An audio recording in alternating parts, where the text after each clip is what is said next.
নামটা একটু বলেন। শহীদুল ইসলাম। শহীদুল ইসলাম। শহীদুল ইসলাম ভাই, আপনার বয়স কত? 25 বছর। 25 বছর। শুরু করেন আপনি যেখান থেকে বলতেছেন, যেভাবে বলতেছেন। আমি মূলত নিম্ন মধ্যবিত্ত পরিবারের একজন সন্তান। বাবা কি করেন আপনি? আমার বাবা একজন কৃষক ছিলেন, উনি 2017 সালে মারা যায়। আচ্ছা। বিভিন্ন ফিনান্সিয়াল কন্ডিশন, বাজে অবস্থার মধ্য দিয়ে আমাকে উত্তরে বর্তমান অবস্থায় আসতে হয়েছে। কয় ভাই বোন আপনারা? আমরা 3 ভাই 2 বোন। 3 ভাই 2 আমি 4 নাম্বার। ওকে। তা আমি যেহেতু ফিনান্সিয়াল অবস্থা অতটা ভালো ছিল না, এই রিলেশনশিপের দিকে মন মানসিকতা বিভিন্ন সময় ধাবিত হলেও আমি সব নিজেকে গুটিয়ে নিয়েছেন। নিজেকে গুটিয়ে রাখার চেষ্টা করেছি। কারণ এখানে আসলে আমরা না চাইলেও অনেক কিছু করতে হয়, নিজের প্রয়োজনে বা হয়ে যায়। তাকে খুশি রাখার প্রয়োজনে এগুলো করতে হয়। তো সেই উদ্দেশ্য নিয়ে আমি আমার অনার্স লাইফ প্রায় শেষের দিকে ছিল, 3rd ইয়ার 4th ইয়ার পর্যন্ত এ ধরনের পদক্ষেপ নেওয়া হয় নাই কখনো যে রিলেশনশিপের দিকে আগাবো। তো হঠাৎ করে একদিন আমার পাশে, আমি যে হলে থাকতাম রাজশাহী বিশ্ববিদ্যালয়ে, তো আমার পাশের হলমেট এক ছোট ভাই আমাকে বললো যে ভাই রিলেশনশিপে যাবেন কিনা। আপনি তো কিসে পড়েন? আমি অনার্স 4th ইয়ারে পড়ি তখন। অনার্স 4th ইয়ার পড়েন। ওকে।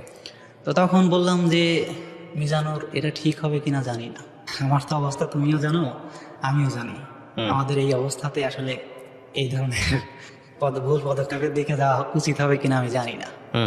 তো তখন বললো যে ভাইয়া, মেয়ের চাওয়া পাওয়া ওই ধরনের নাই, সে একজন আপনার মতো ভালো মানুষ খুঁজতেছে। আচ্ছা। আপনার মতো ভালো মানুষ খুঁজতেছে, আপনি দেখেন, কথা বলে দেখেন, কথা বললেই তো আর রিলেশনশিপ হয়ে যাবে এমন না, আপনি দেখতে পারেন। তো পরে শয়তানের প্ররোচনাতে হোক আর যেভাবে হোক আমি এদিকে বললাম যে আচ্ছা নাম্বারটা দাও, আমি কথা বলার ট্রাই করি। 18 সালের 27 কিংবা 28 মে হবে, ওই মেয়ের সাথে আমার প্রথম কথা হয়। আচ্ছা। আমি কথার শুরুতেই আমি আমার প্রথম যে কথাগুলো বলি সেগুলো হচ্ছে, দেখো তুমি যদি আমার সাথে রিলেশনশিপে আসো, সেটা আমার ফ্যামিলিকে দেখে না, আমার বর্তমানটাকে দেখেও না, আমি ভবিষ্যতে ভালো কিছু করতে পারবো এইটা দেখে তুমি আসতে পারো। আচ্ছা। তো তখন সে বলে যে আমি এমন একজনকেই খুঁজি যে আমাকে বুঝবে, ঠিক মতো আমাকে বুঝতে পারবে। অর্থ সম্পদ সবারই থাকে, কিন্তু ভালো মানুষ তো পাওয়া মুশকিল। সব কিছু মিলাই মনে হইলো না না লোকটা পজিটিভ। তার যে ফ্যামিলি ব্যাকগ্রাউন্ড বলছে, আমার বাবা মা, সে নিজেও হজ করে আসছে। তো সেই প্রেক্ষাপট আমার কাছে মনে হয়েছে যে না, আমিও তো একদম ভালো জীবন সঙ্গী চাই। আর বেকার ছেলেদের অর্থ সম্পদ নাই, এটা জেনে ভালোবাসতে চায়, এরকম মানুষ তো খুব রেয়ার। সে আমাকে বিভিন্নভাবে অনুপ্রাণিত করত, আমি তার সাথে অনেক কথা বলতাম। আচ্ছা। আমি দেখা যাচ্ছে আমার ক্লাস শেষ করে বন্ধু সার্কেলের সাথে খুব একটা সময় পাস করতে পারতাম না, যেহেতু তার সাথে রিলেশনশিপে আছি। আমি ক্লাস থেকে বের হয়ে খুব দ্রুত বাসার দিকে রওনা দিতাম। বাসায় এসে তার সাথে কথা বলতাম, দিনে আমাদের অনেক কথা হইতো। আচ্ছা। এমনও দিন গেছে 4-5 ঘন্টা একটানা কথা হয়েছে উইদাউট ব্রেক। একবার কল দিয়েছি, একবার কলেই দেখাচ্ছে 4-5 ঘন্টা চলে গেছে। তবে বাকি সময়টা আমি খুব প্রপার ইউজ করতাম বলা চলে। এই সময়টা বাইরে যে সময়টা, যে কারণে আমি 41তম বিসিএস এর প্রথম বিসিএস ছিল আমার, ওটাতে আমি প্রথম টিকে যাই প্রিলিমিনারিতে। আচ্ছা। এবং পরবর্তীতে ওটা রিটেনও দিয়েছি। তো এরকম মধ্যে চলতে থাকে। আমি তো ঢাকা রাজশাহীতে থাকতাম, এর সাথে যে আমার সম্পর্কের ধরনটা, আমি তাকে কোনোদিন অর্থনৈতিক কোনো ফ্যাসিলিটিস দিতে পারি নাই, যেটা বলে শুরু করছিলাম ঠিক সেই রকমটাই চলছিল। ঢাকাতে আসলে দেখা হইলে আমার রেস্টুরেন্ট বিল বলেন, যাতায়াত বিল বলেন, সমস্ত কিছু সে দেওয়ার চেষ্টা করতো সর্বদা। ওকে। আমি তাকে ওই ধরনের কোনো গিফটও দিতে পারি নাই, বিকজ আপনি আর্ন করেন না, আপনার আমি পকেটে আর পয়সা করি না। নেই। এবং এর সাথে রিলেশনশিপ যাওয়ার পরে এ আমাকে ওই ধরনের আর্নের দিকে কখনো মোটিভেট করে নাই। তার কথা ছিল, তোমার এখন ওই দিকে ধাবিত হওয়া দরকার নাই, তুমি পড়াশোনা করো, ক্যারিয়ারটা আগে বিল্ড আপ করো। তোমার কাছে আমি যে খরচটুকু করি সেটা আমার investment, I will take it back in future. Okay. তোমার থেকে এটা আমি রিটার্ন নিব পরবর্তীতে। এটা বলতো আপনার গার্লফ্রেন্ড? হ্যাঁ হ্যাঁ। একটা মানুষকে তো বিশ্বাস করার কিছু কারণ থাকে। না, ডেফিনেটলি ভালো, ওইভাবেই তাকে বিশ্বাস করতাম অন্ধের মতো। যে একটা মানুষ, আমি তার জন্য আসলে এই বয়সে মানুষের কিন্তু অর্থনৈতিক বিভিন্ন চাওয়া পাওয়া থাকে, যে আমার একজন বয়ফ্রেন্ড থাকবে, সে আমাকে ঘোরাবে বিভিন্ন জায়গা, বিভিন্ন রেস্টুরেন্টে নিয়ে যাবে, খাওয়াবে, এগুলো তাদের চাওয়া পাওয়া থাকার একটা অংশ। বাট আমি দেখতাম যে না, আসলে সে আমাকে প্রকৃতপক্ষেই ভালোবাসে, আমাকে ছাড়া সে কিছু চায় না। তার কথা ছিল এরকম যে আমি তোমার কাছে যতটা শান্তি পাই, পৃথিবীর কোথাও এরকম শান্তি পাই না। তো এই ঘটনাটার আমি যদি একটু প্রেক্ষাপট বলি, ও তখন সেকেন্ড ইয়ারের একটি স্টুডেন্ট। জি।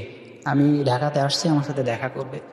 তো আমার সাথে দেখা করার একদিন আগে একটা 17,000 টাকা দিয়ে অপ্পো ফোন কেনে। অপ্পো ফোন কিনলে যেদিন কিনে পরের দিনও ফোনটা হারায় ফেলে। আচ্ছা। হারায় ফেললে এই বয়সে আমাদের মতো স্টুডেন্টের মানুষদের একটা 17,000 টাকার ফোন হারায় গেলে একটু খারাপ লাগার বিষয়, খারাপ লাগার কথা। সে আমাকে পেয়ে মনে হচ্ছে যে সারা পৃথিবীর সমস্ত সম্পদ পেয়ে গেছে। তার যে ফোন হারাইছে গতকালকে, এটা নিয়ে কোনো মাথা ব্যথা নেই? এটা নিয়ে কোনো মাথা ব্যথা নেই। আচ্ছা। আমরা এই ঘটনার পরে পূর্বাচল, এই ঢাকাতে নতুন সিটি যেখানে হচ্ছে আর কি, এখানে সারাদিন আড্ডা দিই, সারাদিন আমরা বসে থাকি। ওকে।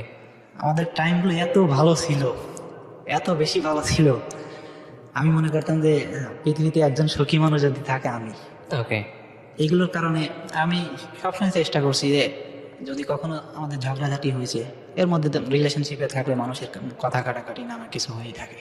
আমি সবসময় চেষ্টা করতাম যে আমি নিজে থেকে সরি বলি, আমি নিজে ওরে বোঝাই। ও খুব জেদি ছিল। ওদের ফ্যামিলির আছে 3 ভাই 1 বোন। ছোটবেলা থেকে বেশ স্বাচ্ছন্দ্যের মধ্যেই বড় হয়েছে, তো যে কারণে আমি এটাকে মানিয়ে নেওয়ার চেষ্টা করতাম। ওর সাথে তখন রিলেশনশিপে আসলাম, শুরুতে যখন আমাদের দেখা হয় ও খাবারটা মাখায় খেতে পারতো না, এত আদরে ছিল। খাবারটা মাখাইতে গেলে পুরো হাতটা মেখে যেত। তাই আমি বলছিলাম যে তোমাকে আমি নিজে খাওয়াই দিব, তোমার কিচ্ছু করা লাগবে না। রান্না বান্না কিচ্ছু পারতো না তখন। আমি ওকে বলতাম যে এগুলো আমি তোমাকে শিখাই দিব, আর সময় বলে দিবে যে তুমি কি পারো না পারো। লাস্ট কিছুদিন আমাদের সম্পর্কের এই 22 সালের দিকে এসে ও সমস্ত রান্না বান্না শিখে যায়, ইউটিউব দেখে দেখে শেখে যে আমি এগুলো তোমার জন্য শিখতেছি। ও ইউটিউব দেখে দই বানানো শেখে, মিষ্টি বানানো শেখে, সমস্ত ধরনের যত ভালো ভালো খাবার আইটেম আছে সব বানানো শেখে। তো এইভাবেই আমাদের চলতেছিল। তো আমার সাথে যে ওর সম্পর্ক আছে এটা এর বাবা মা জানতো, এবং বাবা মা আমার সাথে দেখা করার উদ্দেশ্যে একজন মিডিয়াম্যান পাঠায় আমাদের ঢাকাতে। আচ্ছা। উনি এসে আমাদের বাসায় দেখা করে যায় এবং সেই অনুসারে কথাবার্তা ছিল যে আমাদের প্রয়োজন ওনার বাবা মা থেকে ওনারা সম্মতি দিবে, আমরা দুজন বিয়ে করে ফেলবো। এরকম একটা কথাবার্তা আমাদের চলছিল। কে পাঠায় এটা? এটা ওর বাবা মাকে ও যেভাবে হোক কনভিন্স করে নিয়ে আসে। ওকে। ও কনভিন্স করে এভাবে আমাকে বলে এবং আমার এখানে দেখতে আসে। ওর বাবা মা আরেকজনকে পাঠায় যে ছেলের কি অবস্থা। হ্যাঁ। আপনার বাড়িতে পাঠায় নাকি না, আপনাকে আমার দেখতে? এখানে। আপনার ওখানে বলতে আপনি তখন কোথায়? আমি ঢাকাতেই থাকি তখন। ঢাকাতে থেকে কি করছেন তখন? আমি জব প্রিপারেশন নিচ্ছি। মানে জব খুঁজছেন? জি। তখন আপনার কি মাস্টার্স করা হয়ে গেছে? মাস্টার্স কমপ্লিট হয়ে গেছে। আমি 41তম BCS এর প্রিলিমিনারিতেও টিকে আছি তখন। আচ্ছা। তারপর উনি যে আমাদের বিষয়ে ভালো রিপোর্টই দেয় যে ছেলে এখন কিছু করে না, বাট ব্রাইট ফিউচার আছে। যেহেতু ছেলে রাজশাহী বিশ্ববিদ্যালয় থেকে পড়াশোনা করছে, BBA MBA কমপ্লিট করছে, BCS ফার্স্ট BCS টিকছে, ব্যাংকেও কয়েকটা টিকছে, বেশ কিছু জায়গা ভালো ভালো জায়গা টিকে আছে। হয়তো এখন না হয় আর 2-1 বছর পরে হোক ভালো কিছু হবে। তো এইগুলোর পর দেখা যাচ্ছে ওর বাবা মা আসলে ফ্যামিলি তো চায় অন্যভাবে যে ভবিষ্যতে কি করবে সেটা হিসাব পরে জানতে চায় এরা, যে বর্তমানটা কি করে। রাইট। সেইভাবেই এদের ফ্যামিলি হয়তো একটু পিছুটান থাকে। তো পিছুটান থাকলেও এ যেহেতু আমাকে 4 বছর ধরে ভালোবাসে, এত ভালোবাসা, আমাকে সবসময় মোটিভেট করে আসছে, সবসময় কমিটমেন্ট করে আসছে। তো ও কোনোভাবে চাচ্ছিল না যে ফ্যামিলি না চাইলেও প্রয়োজন আমরা বিয়ে শাদী করবো, এরকম পরিকল্পনা নিয়ে আসছিল। তো 22 সালের মে মাসের 4 তারিখে রমজানের ঈদ যায়। তো রমজানের ঈদের পরে আমাদের এসে বিয়ে করার কথা, তো এরকম কথা থাকলে আমি এইবার ওই রমজানের ঈদে বাড়িতে যাই না। বিভিন্ন করোনার অজুহাত দেখাই বা বিভিন্ন কাজ দেখাই, বাড়িতে না গিয়ে আমি ঢাকাতে আমার ভাইয়ের বাসা, সেখানে থাকি। ওকে। সেখানে থাকলে ঈদের পরে যেহেতু আমি বিয়ে করব, ফ্যামিলিও জানবে না। আমি এদিকে আমার আবার 44তম BCS এর প্রিলিমিনারি চলে আসে। তো প্রিলিমিনারি চলে আসলে ওর সাথে আমার কথা যে আমি বিয়ে করে রাখবো, প্রয়োজনে 2জন সেপারেশন থাকবো। বিয়েটা করা থাকলে তো আমাদের জোর করে পরবর্তীতে কেউ আর সেপারেট করতে পারবে না। তো পরবর্তীতেও বলে যে আচ্ছা ঠিক আছে। আবার আমাকে বলে যে আমরা যদি আলাদা থাকি 2জন ভেঙে পড়ি, তোমারও সামনে পরীক্ষা, আলাদা থাকলে আমরা আসলে 2জনই সারাদিন অনলাইনে থাকি, আমাদের টাইমটা অনেক ওয়াস্ট হয়ে যায়। রাইট। তো তখন বলে যে তুমি সাবলেট দেখো, ঈদের পরে এসে তোমার বিয়ে করব, তুমি সাবলেট দেখো। হুম। তো এই কথা বলার পর আমি ঈদের পরের দিন আমার ভাইয়ের বাসা থেকে চলে আসি। আচ্ছা। মিরপুরে থাকি যেখানে, সেখানে চলে আসি। হুম। আমি কোনোভাবেই বাইককে ম্যানেজ করতে পারছিলাম যে ঈদের পরের দিন কেন আসবো। পরে Okay. বললাম যে ভাই আমার রিটেন পরীক্ষা আছে, এগুলোর জন্য পড়াশোনার খুব প্রেশারের মধ্যে আছি, তো আমি চলে যাই। হুম। পরে আসলে পরে ও আমাকে ঈদের একদিন পরে আমাকে বলে যে তুমি সাবলেট দেখো না এখন, হুম। আমি জানানোর পরে দেখো। আচ্ছা। তো 4 তারিখে ঈদ হইলে 8 তারিখে ও বাসা থেকে আসে। হুম। তো বাসা থেকে যখন আসে তখন ও আমাকে বলে যে আমি আমার একটা বোনের গাড়িতে করে যাচ্ছি, আচ্ছা। গাড়িতে করে যাচ্ছি, এখন তুমি কল দিও না, আমি ফ্রি হলে আমি নক করবো। ওকে। তখন ও এসে হচ্ছে ওর বান্ধবীর বাসাতে ওঠে। ওকে। তো পরের দিন আমার যেহেতু সামনে আবার 44-এর রিটেন প্রিলিমিনারি চলে আসে, হুম। আমি পড়াশোনা নিয়ে খুব ব্যস্ত হয়ে পড়ি। হুম। আর 4টা টিউশনে আমি এদিকে ম্যানেজ করি, যে Okay. যেহেতু ওকে বিয়ের পরে সমস্ত ভরণ পোষণ তো আমাকেই করতে হবে। হুম। বাসাতে যেহেতু জানাচ্ছি না, কোনো খরচ নিতে পারবো না। হুম। তো 4টা টিউশনই ম্যানেজ করি। আপনার ফ্যামিলির ছেলে কয়জন? মানে আপনার আমরা 3 ভাই, 3 ভাই। আমি সহ। আপনি বড় ছিলেন সব? আমি ছোট, সবার ছোট। বাকি 2 ভাই তখন কি করছিল? বাকি 2 ভাই এখনো কর্মরত আছে। তখনও ওনারা- কর্মরত ছিলেন? হ্যাঁ হ্যাঁ। ওকে। ঠিক আছে। ওনাদের বাচ্চা কাছে আছে, ওনারা বেশ আমাদের থেকে অনেক বছরের সিনিয়র। ওকে, হ্যাঁ। তারপর? তারপর আমি 4টা টিউশনে নিই। হুম। 4টা টিউশনে নিয়ে সামনে আমার 44 BCS 43, আমি কোনোভাবে এর সাথে ঝগড়াঝাটি করে মিস হয়ে যায়। হুম। ওরা আমি বলতাম যে আমাকে বিয়ে করো, আমি একা থাকতে পারতেছি না। হুম। আপনি বলতেন? হ্যাঁ, হুম। আমি আসলে এত বেশি মনে করেন যে ওরে নিয়ে আমি কনসার্ন থাকতাম, হুম। ভালো লাগতো না। দেখা যাচ্ছে আমি পড়তে বসছি, 1 ঘন্টা পড়লেও আবার ওকে আমার কল দিতে হচ্ছে। হুম। আমি এই জন্য চাচ্ছিলাম যে পাশাপাশি থাকলে এই টাইমগুলো আমার নষ্ট হবে না, আমি পড়াশোনার পিছনে দিতে পারবো। কিন্তু কোনোভাবেই ওইভাবে রাজি হতো না। তো জি। 43তম BCS আমার ওইভাবে অল্প 2-1 মার্কের জন্য মিস হয়ে যায়। হুম। তো 44-এও যদি আমার এইভাবে আবার মিস হয়ে যায় তাহলে তো অনেক বড় ক্ষতি হয়ে যায়। রাইট। পরে আমি এরকম বললাম যে আমাদের মনে হয় যে এত দূরত্ব রাখা উচিত হবে না, হুম। এভাবেই করা উচিত হবে। হুম। তো পরে ওকে বললাম যে দেখো আমার অল্প কয়েকদিন পরে, হুম। 4 তারিখে ঈদ, আমার 27 তারিখে 44তম BCS এর প্রিলিমিনারি পরীক্ষা। হুম। তো আমি খুব একটা বেরোবো না, আমি টিউশনিগুলো ম্যানেজ করে এসে বাসায় আসবো, হুম। একটু রেস্ট নিব, তুমি ওখান থেকে চলে আসবে, আসলে আমরা বিয়ে করে ফেলবো। হুম। সমস্ত কিছু অ্যারেঞ্জ করা এরকম। ওকে। তো পরে ওই দিন ওর বান্ধবীর সাথে মহাখালীতে আসে, ওর কলেজ হচ্ছে তিতুমির। মহাখালীতে আসলে তখন আমি ওরে বলি যে আজকে ক্লাস তোমার করা দরকার নাই, আমরা এত বড় একটা ডিসিশন নিতে যাচ্ছি, আজকে কি তোমার ক্লাসটা ইম্পর্টেন্ট হয়ে গেল? হুম। তখন ও আমাকে বলে যে করোনার জন্য আমি ক্লাস করতে পারিনি, আমাকে পরীক্ষায় বসতে দিবে না স্যাররা। আমি পরে বললাম যে তুমি আসো, আমি এখানে কাজী করাতে দেখা করি। হুম। তো ও তখন ওর বান্ধবীর সাথে, তখন ও আমার সাথে রাগারাগি শুরু করে যে আমি তোমার জন্য বাসা থেকে চলে আসছি, অথচ তুমি তোমার বলতেছি মহাখালীতে আসতে তো না। আমি ওরে বোঝাইতে দেখো তুমি তো আমার স্বামী জানো, আমার ভালো মন্দ চাওয়ার জন্যই তো এত কিছু করতেছো। হুম। আমার সামনে কয়েকদিন পরে BCS পরীক্ষা, আমি তোমার জন্য 4টা টিউশনে নিছি। তখন আমাদের এরকম একটু কথা কাটাকাটি হয়। ও মহাখালীতে কেন যেতে বলছিল আপনাকে?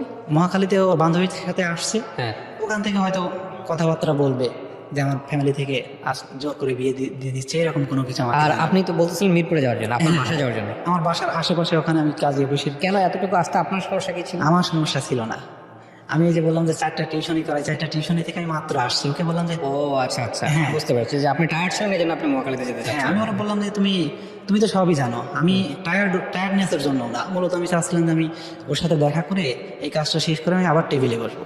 মানে বিয়েটা করে টেবিলে বসে? হ্যাঁ, আমার আবার কয়েকদিন পরেই, মানে 20 দিন পরেই আবার প্রিলিমিনারি পরীক্ষা, 44তম BCS এর সময়গুলো তো খুব গুরুত্বপূর্ণ। হুম। তো পরে ও আমাকে রাগারাগি করে ও ফোনটা অফ করে দেয়। হুম।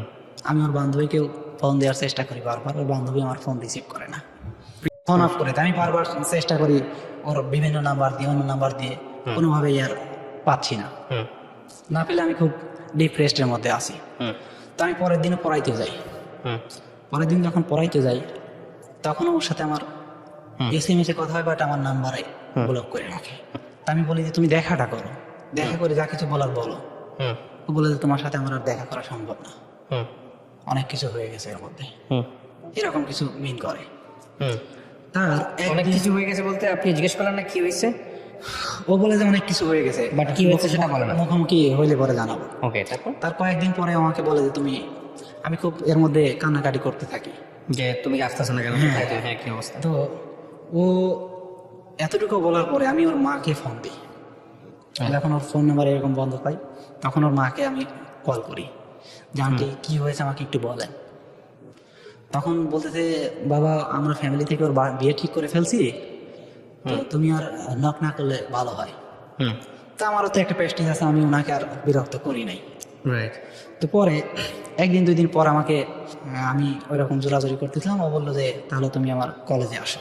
হুম, কলেজে ওখানে আসো, ওখানে দেখা করে মুখোমুখি হয়ে কথা বলি। হুম, তো কলেজে আসলে আমি যখন মুখোমুখি হই তখন ও প্রচণ্ড কান্না করতেছিল, হুম, কান্না করে ভেঙে পড়ার মতো হবে। হুম, তো আমরা অনেক সময় থাকার পরে ও বললো যে আমি ক্লাস করব, তোমার মনে হয় এখন চলে যাওয়া উচিত। তো আমাকে ওই দিনও বেশ কিছু খাবার দাবার নানান কিছু কিনে দেয়। হুম, আমি তখন আমার বিশ্বাস হয় না যে ও আমাকে ছেড়ে এরকম কোনো কিছু করবে, হুম, তখন আমি বিশ্বাস করতে পারি নাই। তো পরে ওখান থেকে যখন চলে আসি এর কয়েকদিন পর আমার বিসিএস পরীক্ষা প্রিলিমিনারি হুম, হয়। প্রিলিমিনারির আগে আমি কোনোভাবেই আর বসবো না, এর মধ্যে আমি জেনে গেছি যে ওর বিয়ে হয়ে গেছে। কিভাবে জানলে? ওর সাথে আমার কন্ট্যাক্ট হতো, তখন আচ্ছা। ফোনে কথা হইতো, অনলাইনেও কথা হইতো। হুম, ও আমাকে বলতো যে আমার বাসা থেকে আমার বাবা মা ভাইরা জোর করে ওই দিন যেদিন রাতে ফোন বন্ধ পাইলে ওই দিন আমাকে, আমি বান্ধবীর বাসায় ছিলাম, ওখান থেকে আমাকে জোর করে নিয়ে এসে বিয়ে দিয়ে দেয়। আচ্ছা। জোর করে নিয়ে এসে বিয়ে দিয়ে দেয়। তো আমি এখানে আসলে ভালো নাই, আমি কোনোভাবেই থাকতে পারতেছি না। হুম, তো এর মধ্যে আমি আমার যে হলে থাকতাম যে রুমমেট ছিল সেই রুমমেট ভাইকে নক করে ওনাকে সব কিছু বললাম, অনেক ফিরি ভালো সম্পর্ক ছিল। তো ওনাকে বলার পরে বললো যে শাহাবুদ্দিন এখন যে পরিস্থিতি দাঁড়াইছে তোমার এখান থেকে ফিরে আসাটাই সব থেকে উত্তম। তারপরে যদি না পারো তুমি বিসিএস পরীক্ষাটা অন্তত দাও, হুম, পরীক্ষাতে যদি তুমি খারাপ করো তখন কিন্তু এই মেয়ে কোনোদিন আর ফিরবে না, হুম, যেহেতু একটা অবস্থা তৈরি হয়ে গেছে এখানে। হুম, তো আমি ভাইয়ের কথা মতো বিসিএস এ বসলাম। আমি বিসিএস এর আগে কিন্তু এই ঘটনা কিন্তু আমি বুঝে ফেলছি যে ওর বিয়ে হয়ে গেছে। আচ্ছা। আমি আর পড়ার টেবিলে কোনোভাবে বসতে পারতেছিলাম না। হুম, আমি মানসিকভাবে খুব হতাশ, একেবারে ভেঙে পড়ছি। হুম, আমি এর মধ্যে আমার প্রেশার বেড়ে এমন অবস্থা আমি মারাই যাই, আমার হাত পা সব অবশ হয়ে যায়। হুম, আমার রুমমেট আমার হাতে মাথায় পানি দিতে থাকে, হাতে তেল দিতে থাকে, খুব খারাপ অবস্থা। তা আমি এই খারাপ অবস্থার মধ্যে ওই দিন যখন এইরকম ঘটনা যেদিন শুনি যে ওর বিয়ে হয়ে গেছে, হুম, আমি আমার বড় ভাইকে কল দিয়ে ফেলি। আমি একেবারেই ভেঙে পড়ছি, আমার মাথায় কোনো কাজ করতেছে না, এরকম একটা অবস্থা। হুম, আমার বড় ভাইকে ফোন দিয়ে আমি কান্নাকাটি শুরু করে দিই। হুম, আমি কান্নাকাটি শুরু করলে আমার ভাই বলে যে মেয়ে যদি রাজি থাকে আমরা নয় সব কিছু ম্যানেজ করতে পারি, মেয়ে তোর সাথে না আসলে আমরা কিভাবে কি করবো। Okay. আমাকে সান্ত্বনা দেওয়ার চেষ্টা করে যেভাবে তারা পারে। হুম, তারপরে ভাইদের সাথে আমার দীর্ঘদিন আর কথা হয় না এই বিষয় নিয়ে। হুম, এই ঘটনার পরে আমার বিসিএস পরীক্ষা হয়ে যায়। তখন হচ্ছে আমি, ও আমাকে কিন্তু এর মধ্যে বারবার আশ্বাস দিতে থাকে হুম, যে আমি তোমার কাছে আসতে চাই, মানে ভুল করে ফেলছি তোমার কাছে আসতে। হ্যাঁ যদি তুমি অ্যাকসেপ্ট করো, যদি করো হুম, তো আমরা জিয়া উদ্যানে দেখা করি। জিয়া উদ্যানে দেখা করলে আমরা দুইজন প্রায় আধা ঘন্টা একটানা কান্নাকারি করি, দুইজনকে ধরাই ধরে। হুম, ওকে জিজ্ঞেস করলো না তুমি ভুলটা কেন করলে? এখন ও আমার বলে যে তুমি ওই দিন রাগারাগি করছো। মানে একদিনের আগেই সিদ্ধান্তে এসে আমি এটা আমি করছে। বললাম যে একটা মানুষ কিভাবে এত, এটা মানে ছেলেটার সঙ্গে আগে থেকে পরিচয় ছিল না ওর? এটা আমি পরে জানতে পারি। ওকে, যাই হোক, হ্যাঁ বলেন তারপর।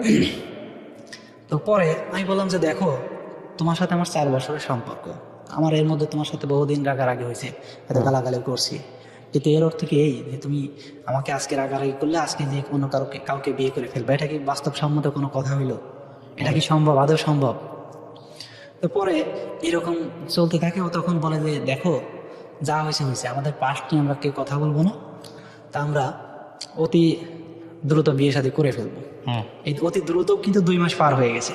হুম, জুলাই মাসের 17 তারিখ আমরা, ও আমাকে বিয়ে করার উদ্দেশ্যে চলে আসে অলরেডি। হুম।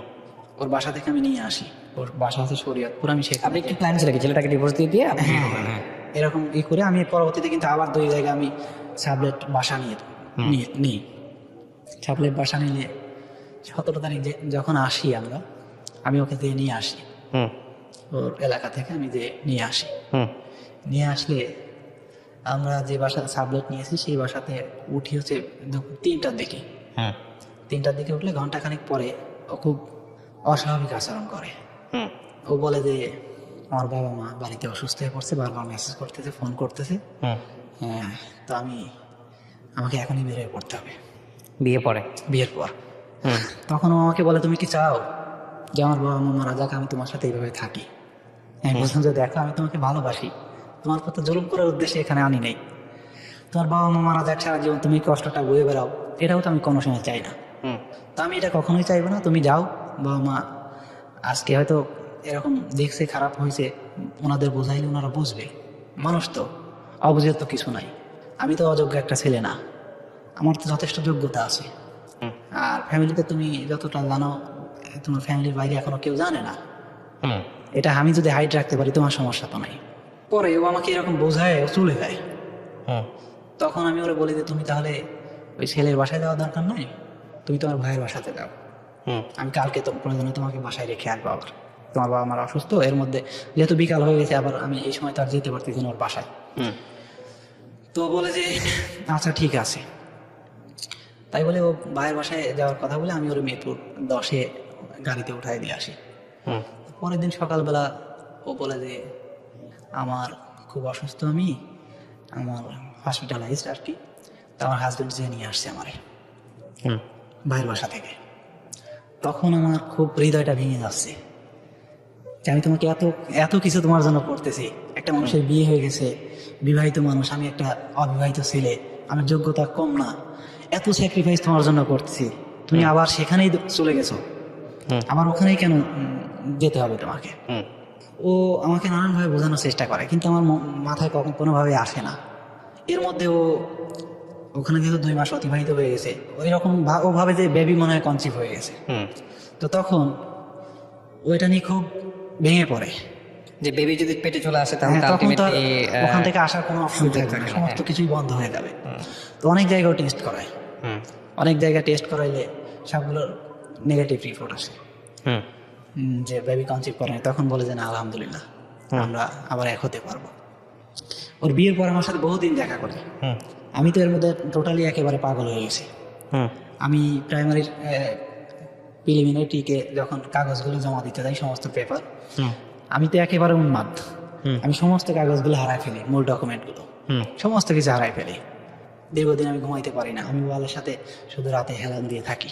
মানে পরীক্ষা সব বদলা গেছে? হ্যাঁ, সমস্ত কিছু আমার একেবারে, আমি যে প্রিলিমিনারি দিছি এর মধ্যে রেজাল্টও চলে আসছে। রেজাল্ট আসলে আমি রিটেনের জন্য বসতে পারি না। আমি 2-3টা করে ঘুমের ট্যাবলেট খাই, তারপরে আমার ঘুম আসে না। স্বাস্থ্য এত অবস্থা খারাপ হয়ে গেছে, আমার 70 কেজি ওজন ছিল, তখন 50 কেজিতে চলে আসছে। দীর্ঘদিনের এই অবস্থায় আমি একেবারে ভেঙে পড়ি।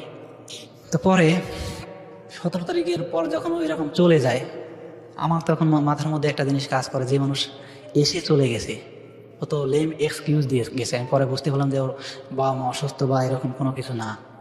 আমি ওর মাকে ফোন দিয়ে জিজ্ঞেস করলাম যে আন্টি, আঙ্কেল কি এরকম অসুস্থ হয়ে পড়ছিল? আপনি তো জানেন না কি, ও তো বিয়ের পরও আমার কাছে এরকম চলে আসছে, আপনি এটা আপনাকে মনে হয় হাইড করছে। তখন ওরা আম্মু বলে যে দেখো বাবা, এটা অনেক বড় একটা ভুল ডিসিশন হয়ে গেছে। যদি পসিবল হয় হাইড করে যদি তুমি কিছু করতে পারো, তাহলে তোমরা দুজন আবার বিয়ে করে নাও। কেন ওর মা এই কথা বলতেছে? ওকে আগের হাজবেন্ডের সাথে ও হ্যাপি ছিল না? আমাকে ওর মার সাথে আমি কথা বললাম যে আন্টি দেখেন, ওর 3টা ভাই ঢাকাতে, অথচ ওর কিন্তু কোথাও জায়গা হয়নি। আপনার এই মেয়ে যদি মারা যায়, ওর ভাইদের কিচ্ছু হবে না, আপনার ছেলেদের কিচ্ছু হবে না, আপনি শুধু আপনার মেয়েকে হারাবেন। ওর অবস্থা তো আপনি বুঝতেই পারছেন। আপনি এর আগে যতদিন বাড়িতে থাকছে আপনার সাথে ঘুমায়, বাট এই বিয়ের পরে একদিন আপনার সাথে ঘুমায় নাই। কেন ঘুমায় নাই জানেন? ও আমাকে সময় দেয়। তখন ওর মা বলে যে আসলে আমি ওর ভিতরে অস্বাভাবিকতা দেখি, আমি চাই আমার একটা মেয়ে সুখী হোক। এই জন্য সেও চাচ্ছে যে আমার সাথে যেন পরবর্তীতে কামব্যাক যদি করে, আমি যদি মেনে নিতে পারি। ওর মার একটু ভয় ছিল যে বাবা দেখো তুমি ওর এরকম পার্ট সহ মেনে নিতে পারবা কিনা, পরবর্তীতে কথা শোনাবা কিনা।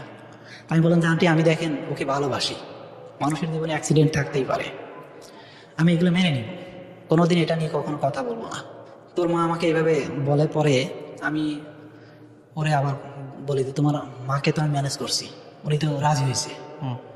মা রাজি হবে না তো অনেক কিছুই ম্যানেজ করা সম্ভব। তো তুমি করো, তখন ও আমাকে এরকম বলে দে, ওর মা তখন আমাকে বলে যে এই বিষয়টা আমি, ওই ছেলে আর মেয়ে বাদে কেউ জানে না।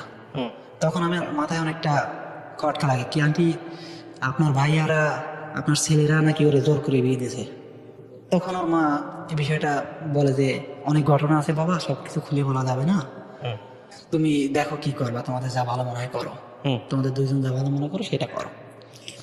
তো এর মধ্যে আমি 17 তারিখে এরকম চলে আসলে 19 তারিখে আমি ওর ওখানে ওর হাজবেন্ডের বাসার আশেপাশে আসি, ওর জন্য বাসা থেকে আচার নিয়ে আসছিলাম ওইটা দিতে, যে আমি তোমার সাথে হয়তো আর দেখা হবে কিনা জানি না, তুমি এইভাবে যেহেতু চলে আসছো হয়তো আর না আসার সম্ভাবনাই বেশি, তো তুমি এই আচারটা নিয়ে গেলে আমি খুশি হব, আমি যাতে জীবনে আচারটা খেতে পারি, পরবর্তীতে খাইতে গেলে যাতে আমার এটা মনে হয় যে না আমি তার জন্য যে আচারটা নিয়ে গেছিলাম সেটা তাকে দিতে পারছি। তো পরেও বলে যে আমার হাজবেন্ড আজকে বাসায় আছে, কোনোভাবে আমার বেরোনো সম্ভব না। তো তখন আমি ওখানে যেয়ে খুব কান্নাকাটি করি, আমি আমার ছোট বোনের বাসায় যাই। ওখান থেকে ছোট বোনের বাসায় যাই, যে একটু থেকে আসলে হয়তো ওর ছোট বোনের বাসা আছে, ওখানে একটু সময় দিলে হয়তো আমার একটু ভালো লাগবে। তো ওখানে যে 1-2 ঘন্টা থাকার পর আমার ভালো লাগে না, ওখান থেকে আবার আমি রুমে চলে আসি। রুমে চলে আসলে 21 তারিখ ওকে ও বলে যে আজকে না আমি তোমার সাথে দেখা করবো বৃহস্পতিবারে, সেটা হচ্ছে জুলাই মাসের 21 তারিখ। তখন আমার মাথার মধ্যে খুব বাজে চিন্তা আসে যে আমার ভালোবাসার মানুষ যদি আমার না হয়, ওকে আমি কাউকে হতে দিব না। কি প্ল্যান আছে আপনার? তখন আমার মাথায় প্ল্যান আসে যে আমি ওকে মেরে ফেলবো এবং আমি নিজেও সুইসাইড করব। আচ্ছা। তো তখন আমি আমার বাসা থেকে রশি নিয়ে, ব্লেড নিয়ে, ছুরি নিয়ে, বিষ নিয়ে ওর সাথে দেখা করতে যাই। মূলত আমার আগের দিন কথা হয় যে আমরা পরের দিন বেরোবো 8টার দিকে। তো 8টার দিকে আমি ওরা কল করলে ও বলে যে না আমি আজকে এখন বেরোবো না, দুপুরের পরে বেরোবো। আর কথা ছিল যে পূর্বাচল যাবো। তখন ও পরের দিন বলে যে না পূর্বাচল যাবো না, এখানে যমুনাতে আসো। তো তখন যমুনা ফিউচার পার্কে আমরা দেখা করি দুপুর 12টার পরে। 12টার পরে দেখা করলে আমি ওরে বোঝানোর চেষ্টা করি যে দেখো আমাদের এই বাসা নেওয়াটা মনে হয় ভুল হয়ে গেছিল আমাদের, কারণ তুমি যদি ডিভোর্স দাও 3 মাস তোমাদের ওয়েট করতে হবে তোমাকে বিয়ে করার জন্য। তো তুমি হলে উঠে পড়ো, যে কোনোভাবে হল ম্যানেজ করে হলে উঠে পড়ো, তারপর 3 মাস পর আমি তোমার বিয়ে করে নিব। তখন আমাকে কোনোভাবে কথা বলতে দেয় না যমুনাতে। আর আমি তো এদিকে বাসা থেকে নিয়ত করে বেরিয়েছি আজকে ওকেও মেরে ফেলবো, আমি নিজেও মারা যাবো। তখন হচ্ছে আমি ওর গলাটা চেপে ধরি, আজকে ওকে এখানে মেরে ফেলবো। গলাটা চেপে ধরলে ওর হাত পা চুরাচুরি করে, ও চোখ দুটো দাঁড়ায় যায়, জিহ্বা বের হয়ে যায়। তখন আমাদের থেকে 5-7 হাত দূরে একজন বসে মোবাইল টিপতেছিল শুয়ে পড়ে। আমি একটু ভয় পেয়ে যাই, আমি তো আর সিরিয়াল কিলার না, আমি ওই ধরনের প্রফেশনাল কিলারও না। ও যখন গুমরানি শুরু করে আমি প্রচণ্ড ভয় পেয়ে যাই। ভয় পেয়ে গেলে ওকে ছেড়ে দিই, ছেড়ে দিলে ও উঠে বলে যে leave me alone, leave me alone. আমি ওর পিছু নিই, আবার পিছু নিয়ে ও গাড়িতে ওঠে, আমিও গাড়িতে উঠি। তো পরে হচ্ছে বারবার মানুষের মধ্যে যাইতে চাই।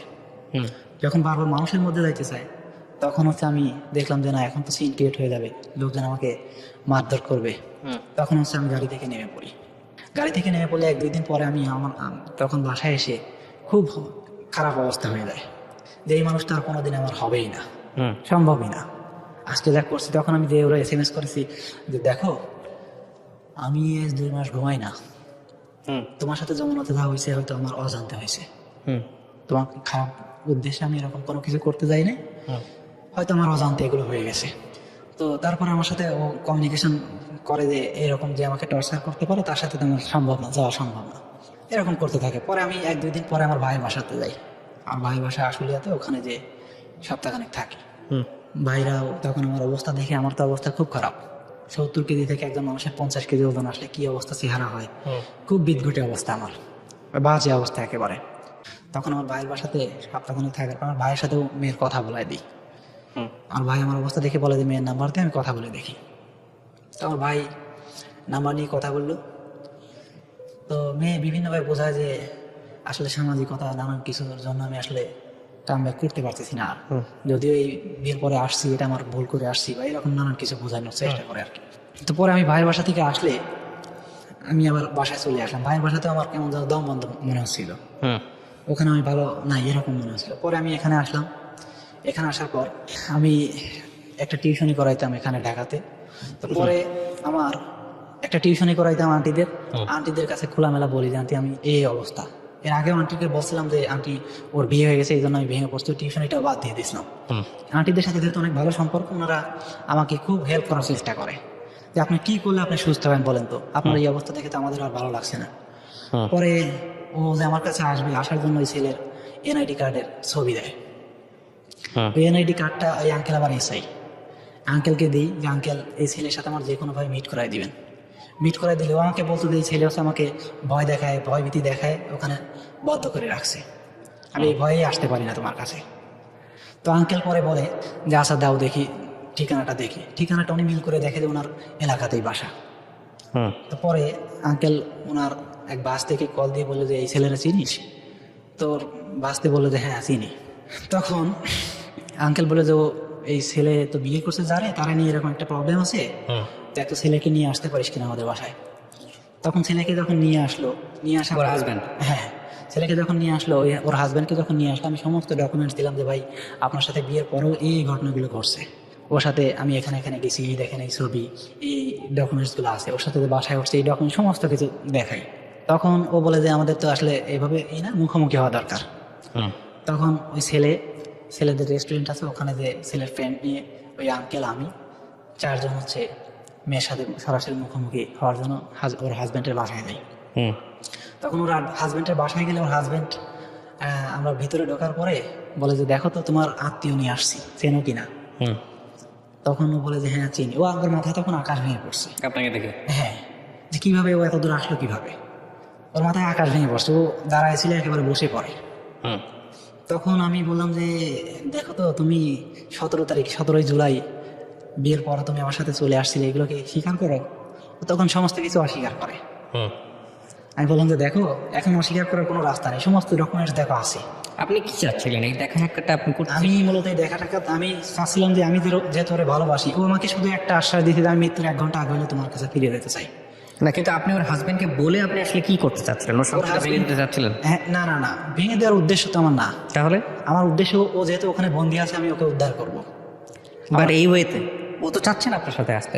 না, তখন পর্যন্ত কিন্তু আমাকে ও SMS করছে এইরকম যে আমি মৃত্যুর 1 ঘন্টা আগে হলে তোমার কাছে থাকতে চাই, তোমার কাছে যত শান্তি পাই কোথাও পাই না। বিয়ের পরে ও একাধিকবার দেখা করছে আমার সাথে। আমি ওর সাথে এই মিরপুর হোপ মার্কেটে রাস্তা ফুটপাথ থেকে। বাট তাহলে আপনি দেখা করে কি চাচ্ছিলেন? ওর সম্পর্কটা ভেঙে গেল। আমি মূলত চাচ্ছিলাম যে ওর হাজবেন্ড যদি এই সত্য ঘটনাটা জানে, ওর হাজবেন্ড তো চাইবে যে যেহেতু এই ছেলে ভালোবাসে, এই মেয়ে ভালোবাসে, তখন সে আর রাখতে চাইবে না। তারপর আমি ওকে অ্যাকসেপ্ট করবো, আমি ওকে আনতেই কিন্তু গেছি। তখন ও কি করে, ওর হাজবেন্ডের পা জড়ায় ধরে যে আমি আসলে যাবো না, তোমার সাথে থাকতে চাই। তখন আমাদের ওখানে দীর্ঘ সময় কথা হওয়ার পরে আমি আঙ্কেল ওই হোটেলে এসে আবার ওর ফ্রেন্ডের সাথে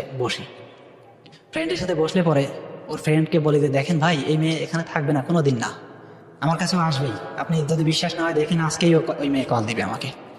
ঠিক ওখানে থাকা অবস্থায় তখন ওই মেয়ে আমার কল দেয়। বাসা থেকে কিন্তু সবাই নিষেধ করে দেওয়া হয়েছে যে কেউ কারোর সাথে আর কন্ট্যাক্ট না করি।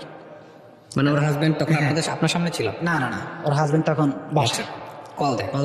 কল দেওয়ার পরে তখন ওর ওই হাজবেন্ডের ফ্রেন্ড আমি দেখাই দিই, ভাই দেখেন আমাকে আবার কল দিছে, আমি কলটা তখন রিসিভ করি না।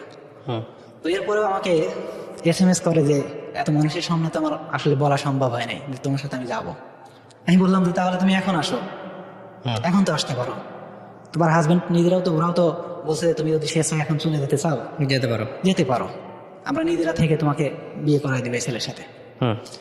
এই ঘটনাগুলোর পর আমি যখন এই আঙ্কেলদের বাসা থেকে বেরোই, তখন এই ছেলে বলে যে ভাই আপনার সাথে 18 সাল থেকে সম্পর্ক, আমার সাথে তো এই মেয়ের সম্পর্ক 20 সাল থেকে। তখন হাজবেন্ড বলে হ্যাঁ। ওকে। তখন আমার মাথায় আকাশ ভেঙে পড়ে যে কেমনে সম্ভব ভাই, আমি তো জানি ভাই আপনি জোর করে ওরে বিয়ে করছেন, ওর মামারা জোর করে আপনাকে বিয়ে দিছে। তখন বলে যে ভাই এই দেখেন আমার কাছে ভিডিও আছে, হেসে খেলে আমার বিয়ে করতেছে, ভিডিও আমাকে দেখায়। একটা বিষয় আছে, ওই চাইছে কি চাইছে আসলে মনের কথা তো আসলে দেখার পর আমার তখন মাথায় আকাশ ভেঙে পড়ছে যে মুখোমুখি না হলে তো আসলে কোনো কিছু আমি বিশ্বাস করতে পারতেছি না। তো পরে মুখোমুখি হয়তো বুঝতেই পারলাম যে না এখন মেয়েটা হচ্ছে ওর ছেলে, ওই হাজবেন্ড হচ্ছে বেশ ইস্টাবলিশড। পরবর্তীতে বুঝতে পারলাম যে সে আমার সাথে প্রচন্ড মাত্রায় একটা বিশ্বাসঘাতকতা করছে। আমি মূলত যে সুইসাইডাল মোডে ছিলাম, এর মধ্যে আমি এমনও নিয়ত করছি যে ওর বাসায় যে আমি দেবদাসের মতো ওর বাড়ির সামনে মারা যাবো। মানে এই ঘটনার পরে এই ঘটনার পরে না, ওর সাথে দেখা করার আগ পর্যন্ত। আপনি যখন এটা জানলেন পুরোটাই যে ও 2020 সাল থেকে ছেলের সাথে সম্পর্ক, আপনার সঙ্গে 2018 সাল থেকে, তখন আপনার কেমন লাগছে? তখন আমার তো আকাশ ভেঙে পড়ছে মাথায়।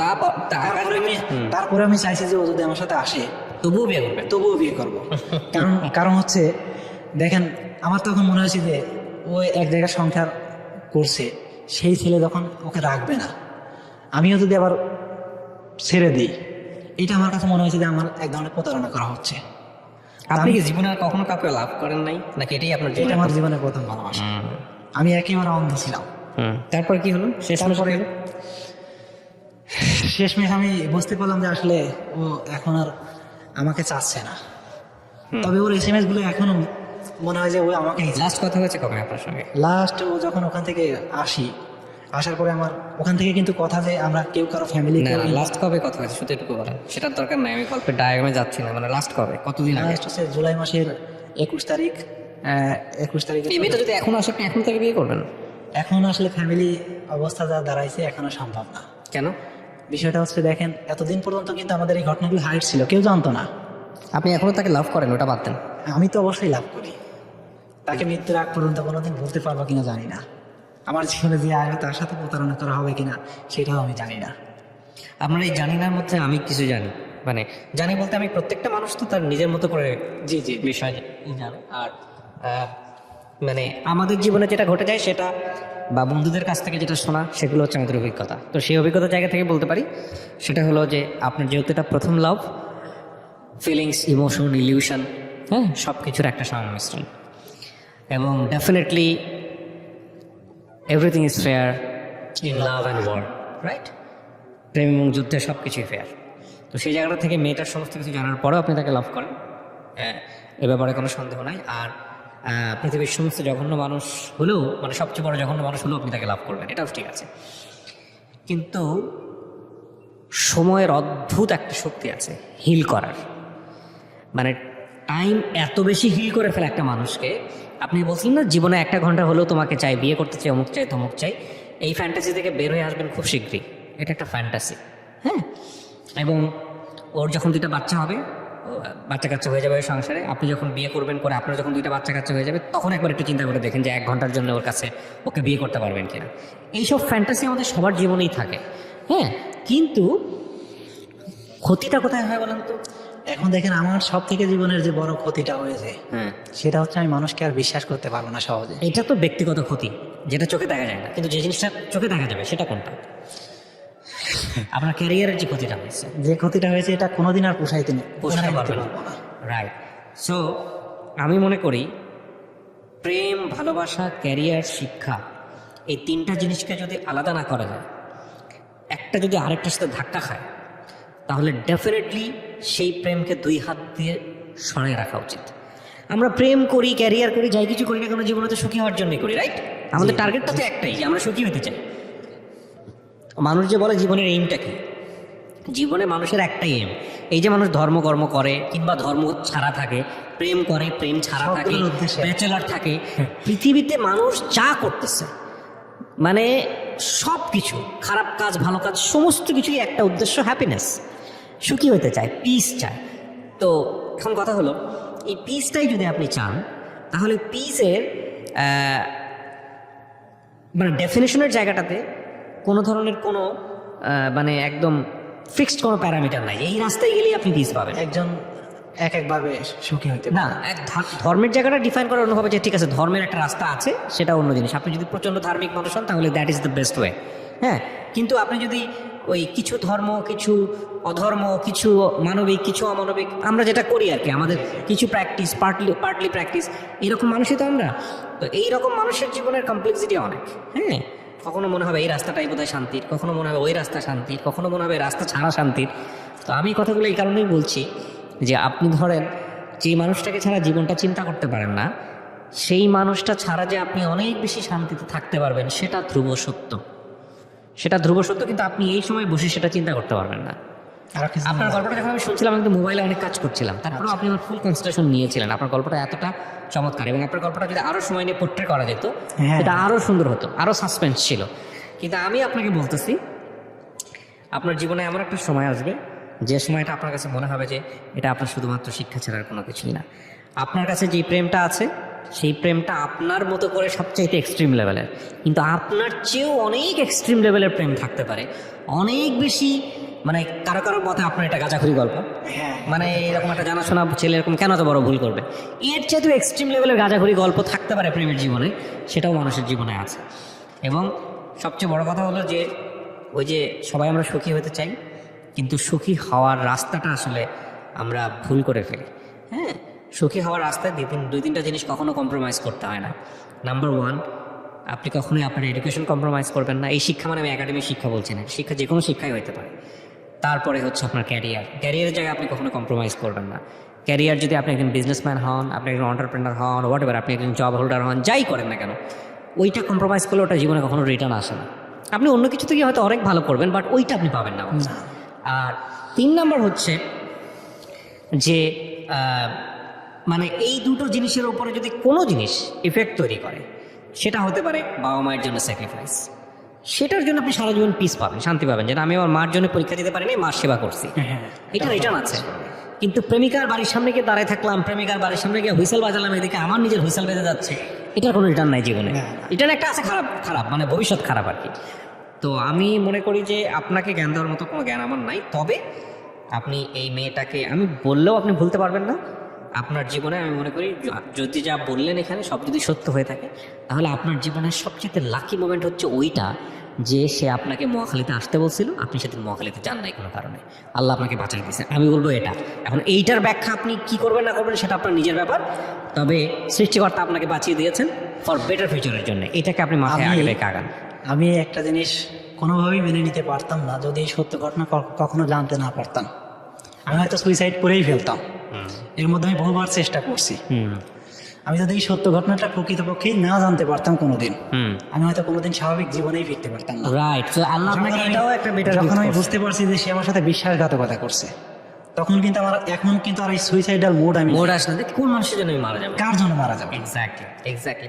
তো এই জন্য আমি আল্লাহর কাছে হাজারো শুকরিয়া করি, আল্লাহ আমাকে সত্যটা জানিয়ে দিয়েছে। যে কোনো আরেকটা জিনিস কি নাম বললেন আপনার জানি ভাই? শহীদুল ইসলাম। আমি একটা কথা বলি আপনাকে শহীদুল ভাই, সেটা হলো যে এই যে বিশ্বাস করার একটা ব্যাপারটা আছে না, যে মানুষটার সাথে আপনি যদি বিশ্বাস করব, সংসার জিনিসটা না, আপনি যখন আমাদের টার্গেটটা কি থাকে, প্রেম করে বিয়ে করব, সংসার করবো, তাই তো? তো সংসার জিনিসটা না আসলে একটা পর্যায়ে এই ইলিউশন থেকে মানুষ বের হয়ে আসে। সংসার জিনিসটা অন্যরকম একটা চ্যাপ্টার, দায়িত্ববোধে চলে যায়। হ্যাঁ, প্রচণ্ড দায়িত্ববোধে চলে যায়। ওই সময়টা তার ওই ফ্যান্টাসিটা থাকে না যে তোমার চোখে চোখ রেখে আমি পুরো পৃথিবী দেখব। তোমার চোখে চোখ রেখে তখন তেল নুন ডাল চাল ছাড়ার কিছুই দেখা যায় না, বুঝতে পেরেছেন? তো ওই দুনিয়াটা অন্যরকম একটা দুনিয়া।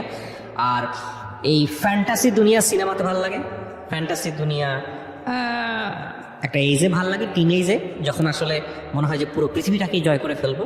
কিন্তু আনফর্চুনেটলি আমরা আমাদের এই এক্সট্রিম লেভেলের বিউটিফুল এনার্জিটা এই প্রেম নামক ইলিউশনের পিছনে ব্যয় করা ভালো, কিন্তু এই পুরো সময়টা দিয়ে নিজের ক্যারিয়ার ক্ষতি করা, পড়াশোনার ক্ষতি করা, ড্রাগের দিকে চলে যাওয়া, সুইসাইডের মতো স্টেপ নেওয়া, এই যে বড় বিষয়গুলা, এগুলো ভয়ঙ্কর রকমভাবে খারাপ। আমি কিন্তু 44তম BCS এর পরবর্তীতে প্রিলিমিনারি পাস করি। হ্যাঁ, এবং আমার সামনে রিটেন, অক্টোবরের রিটেন।